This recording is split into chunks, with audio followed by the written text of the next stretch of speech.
En nombre del Padre, del Hijo y del Espíritu Santo. Amén. Señor mío y Dios mío, creo firmemente que estás aquí, que me ves, que me oyes. Te adoro con profunda reverencia. Te pido perdón de mis pecados y gracia para hacer con fruto este rato de oración. Madre mía Inmaculada, San José, mi Padre y Señor, Ángel de mi guarda, interceded por mí. Estamos en plena octava de la Pascua y por eso es completamente natural, lógico, que sigamos aprovechando estos días para que nos llenen de fuerza, de fortaleza, para que la resurrección del Señor sea verdaderamente el fundamento de nuestra vida cristiana, no solo desde un punto de vista intelectual, sino real, operativo, que influya en nuestra serenidad, en nuestra seguridad, en nuestra esperanza ante las dificultades, porque Cristo ha resucitado, ha vencido a la muerte, ha vencido al pecado, el mal estará presente en el mundo hasta el fin de los tiempos y nosotros de alguna manera tendremos también que soportar ese mal físico o de otra índole, pero con la seguridad de que aun esas circunstancias adversas son buenas también para unirnos al Señor, que en definitiva es lo esencial. Cualquier actividad humana, aunque estuviera llena de éxito, si no nos sirve para unirnos al Señor y para hacer el bien, realmente ante Dios no habría servido para nada, incluso hasta podría haber sido perjudicial, porque quizá nos había llenado de vanidad, de autosuficiencia. De modo que tenemos este secreto, entre comillas, para vencer cualquier obstáculo que aparezca en el mundo. No es una utopía, no es simplemente decir algo para tranquilizarnos, es la realidad, es la realidad. Si miramos la realidad con ojos de fe, si miramos la realidad incluyendo en ella la dimensión sobrenatural y la vida eterna, si nos quedamos solo en lo que vemos con los ojos y tocamos con las manos, pues entonces no, pero esas son medidas insuficientes, completamente insuficientes. Bueno, pues vamos a aprovechar hoy, parecía que era una buena oportunidad, ideas del Papa de estos días pasados, concretamente de la vigilia. Siguiendo el Evangelio, el Papa se centra en las mujeres que van a visitar al Señor, que van a ungirle y que está, como bien saben, cerrado el sepulcro, pero sin embargo van. Entonces el Papa, con mucha incisividad, de una manera muy bonita y muy profunda, y va a sacar muchas consecuencias ascéticas, espirituales, de esa escena. Podríamos fijarnos en tantas otras, los discípulos de Maús, o las apariciones en el cenáculo, o después en Galilea, porque la riqueza de estos días, de estos 40 días, es muy grande, y por tanto tenemos muchas facetas para meditar. Pero vamos a seguir, como os digo, de la mano del Santo Padre en estos días pasados. Van al sepulcro, todavía no ha amanecido, está a punto de amanecer, pero dentro de ellas, al margen de la luz mayor o menor que ya se vea en el horizonte, dentro de ellas llevan, dice el Papa, llevan aún la oscuridad de la noche espiritual, de la noche que se ha quedado sin ninguna luz, porque Cristo ha muerto. Ha muerto Jesús, ha muerto el Maestro. ¿Qué hacemos nosotros ahora? ¿A qué nos vamos a dedicar? ¿Qué va a ser de nuestra vida? esas enseñanzas preciosas, esa conversación con el Señor, ese estar con Él, era estar en la gloria ya de alguna manera, aunque aún estuvieran en la tierra. Pero Cristo ha muerto. Llevan encima, en su corazón, la oscuridad de la noche. Van de camino, pero su corazón se ha quedado a los pies de la cruz. Van de camino, pero están como paralizadas. Bueno, una parálisis que desde luego no les impide ir al sepulcro, sin pararse mucho en los obstáculos. O sea, no están muertas, están tocadas a fondo, no digamos nada a los apóstoles, pero algo hay dentro de ellas que les lleva al sepulcro, el amor. Lo que les mueve es el amor. No saben qué van a poder hacer, pero el amor, por así decir, les quita del medio los obstáculos reales de los que son muy conscientes. La vista de ellas se ha quedado nublada por las lágrimas del Viernes Santo. Están inmovilizadas por el dolor. Bueno, inmovilizadas, pero con este modo un poco relativo que digo. Están encerradas en la sensación de que se ha terminado todo y que el acontecimiento de Jesús ha sido sellado con una piedra. Esa piedra es la que está, dice, en el centro de sus pensamientos. Se preguntan, ¿quién nos va a quitar la piedra? Pero van a tener esa tremenda sorpresa.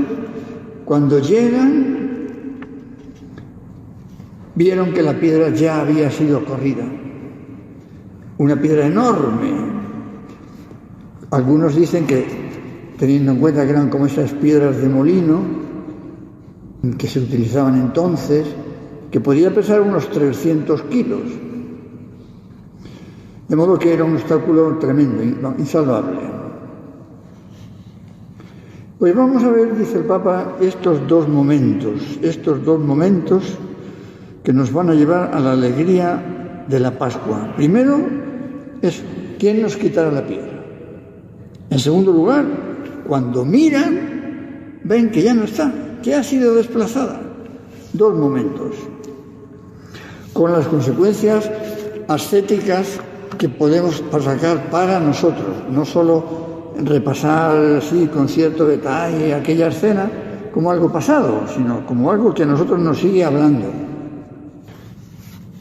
La pregunta fundamental que ya hemos recordado: ¿quién nos va a quitar la piedra del sepulcro? El Papa dice que esa piedra representa como el final de la historia del Señor. Una historia que ha quedado sepultada en la oscuridad de la muerte. Él, que es la vida que vino al mundo, resulta que ha muerto. Él, que manifestó el amor misericordioso del Padre, nos transmitió el amor misericordioso de Dios con nosotros en tantas parábolas, del hijo pródigo, la oveja perdida, etc. Sin embargo, él no ha recibido ninguna misericordia. Nuestro Señor, que alivió a infinidad de pecadores, no solo curaciones del cuerpo, parálisis, cegueras, hemorragias, no solo parálisis físicas, sobre todo alivió también las parálisis del alma, los pecados, el paralítico aquel al que el Señor le dice: perdonados quedan tus pecados. Y la gente piensa mal, y el Señor, para que vea que conoce sus pensamientos, después le curará la parálisis. Bueno, pues Él, que ha aliviado a tantos pecadores, del yugo de la condena para que queden libres. Sin embargo, Él ha sido condenado a la cruz. Él nos ha traído la paz, príncipe de la paz. Por ejemplo, aquella pobre mujer adúltera, a la que querían matar a pedradas. El Señor la liberó de la furia violenta de los que querían aplicarle la ley de Moisés y lapidarla. Sin embargo, Él ahora está sepultado detrás de una gran piedra.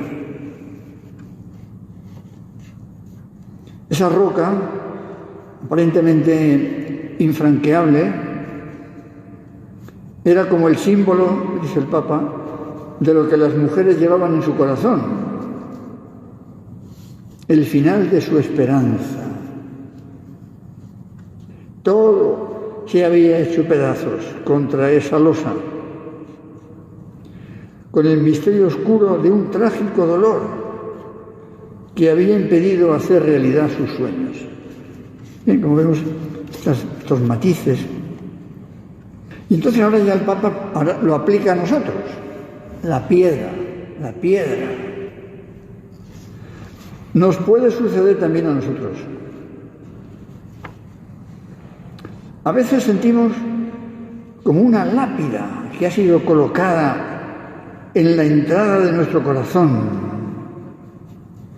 y nos impide amar, nos impide ser libres para el bien, nos quita incluso las ganas de vivir, apaga la confianza en Dios y en los demás,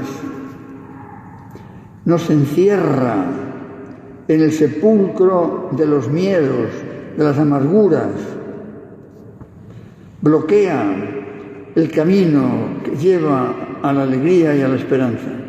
No son solo ideas más o menos ingeniosas, literariamente bonitas, es una realidad. O sea, con facilidad nosotros podemos notar esa piedra en el corazón. Y también nosotros podemos decir, ¿y quién me quitará esta piedra? Esta dificultad, este dolor, esta angustia, esta injusticia, lo que queráis, que me está haciendo sufrir. Y pensamos que es imposible. Los escollos que encontramos a lo largo del camino en tantas situaciones que nos roban el entusiasmo y la fuerza para seguir adelante. Es así. Podemos, sin ninguna duda, sentir esta sensación más o menos frecuente, más o menos intensa. Los miedos que nos impiden hacer el bien que deseamos. No vaya a ser que hablen mal de mí, no vaya a ser que caiga mal, no vaya a ser que moleste lo que pueda decir a otros. Los miedos que frenan nuestros impulsos de generosidad y no nos permiten abrirnos al amor. Y caemos pues en el egoísmo o en la indiferencia. Estas son situaciones muy reales que pueden darse sin ninguna duda. El Papa sigue haciendo otros comentarios, pero bueno. Entonces, cuando experimentamos estas desilusiones, pues tenemos la sensación de que muchos sueños están destinados a fracasar. Y en definitiva, eso, ¿quién me quitará esta piedra? Que es una pregunta un poco retórica, porque nosotros mismos nos contestamos, nadie.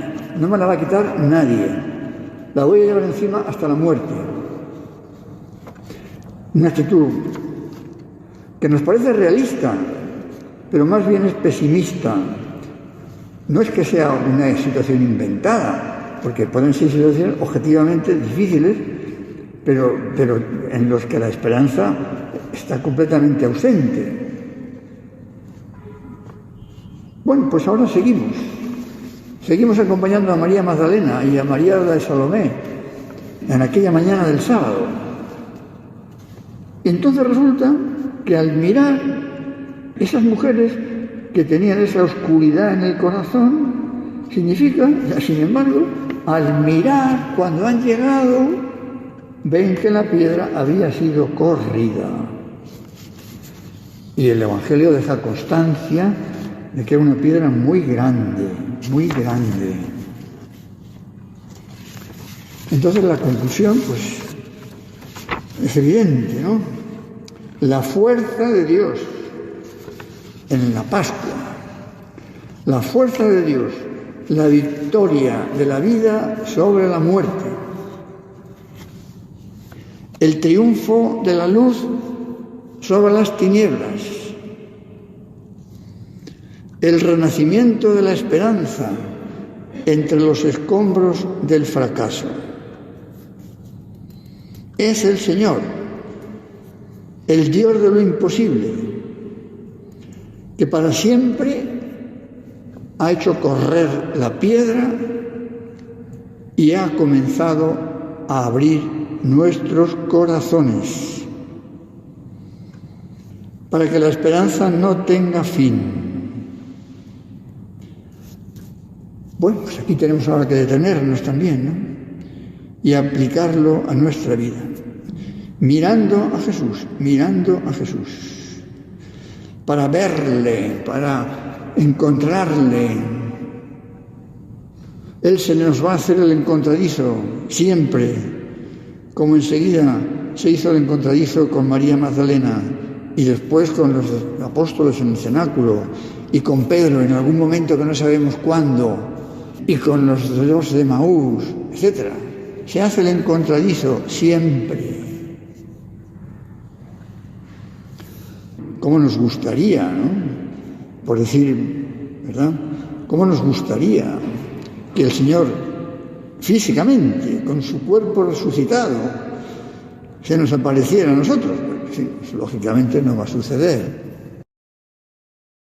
Pero eso no quiere decir que no lo haga, que no se dé a conocer de mil modos que ciertamente requieren saber mirar, es decir, mirar con los ojos de la fe. Pero una fe que tiene donde apoyarse, no es algo, no se nos pide algo como fuera de las posibilidades humanas, entre otras cosas porque estamos recordando hechos históricos, reales, que han sido transmitidos y que constituyen nada más y nada menos que el centro de nuestra fe, el centro de la predicación de los apóstoles, como estamos viendo estos días. La idea, casi iba a decir única, en cualquier caso la idea central que vamos viendo estos días en la liturgia, a partir del libro de los Hechos de los Apóstoles, es esta: hermanos, Cristo ha resucitado. Al que vosotros habéis matado, Cristo ha resucitado.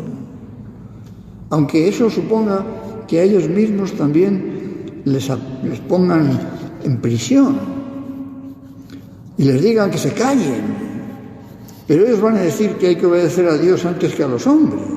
Ya no tienen miedo. No son unos, imprudentes o unos insensatos que vayan provocando, no, pero tienen una fuerza y una coherencia tan grande, son tan conscientes de que el sentido de sus vidas ya no es otro que ese, anunciar a Jesús resucitado, que ya no hay quien les pare.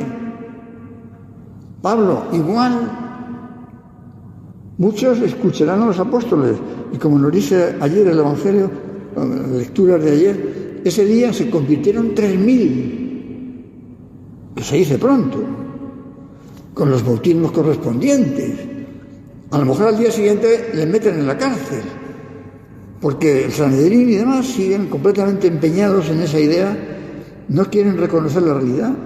Los guardias han dicho lo que sucedió y ellos lo saben, pero no quieren dar crédito y se inventan esa historia de que Le han robado cuando estabais dormidos.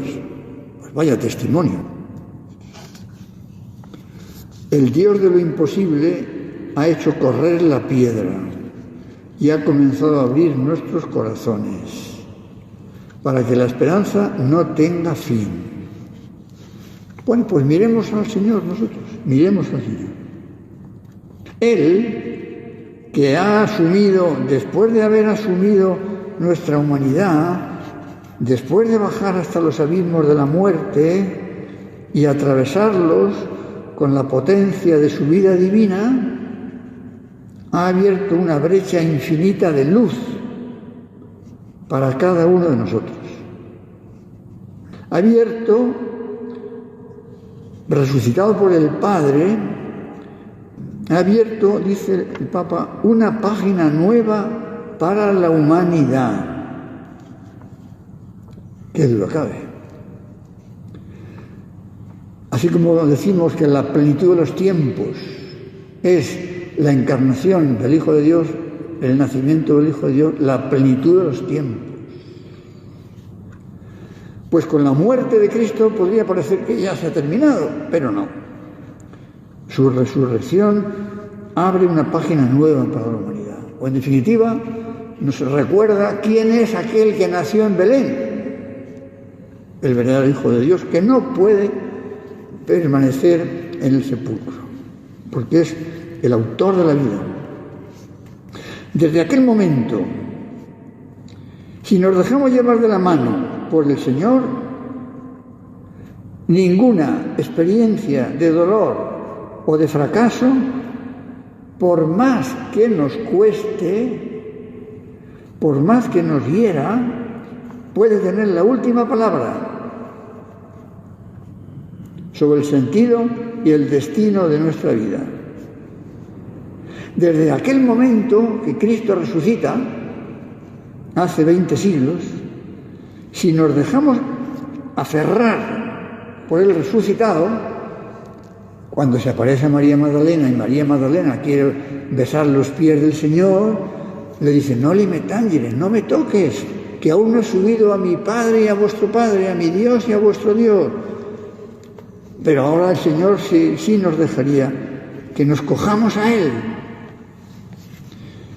Si nos dejamos aferrar por el resucitado, ninguna derrota, ningún sufrimiento, ninguna muerte podrá detener nuestro camino hacia la plenitud de la vida.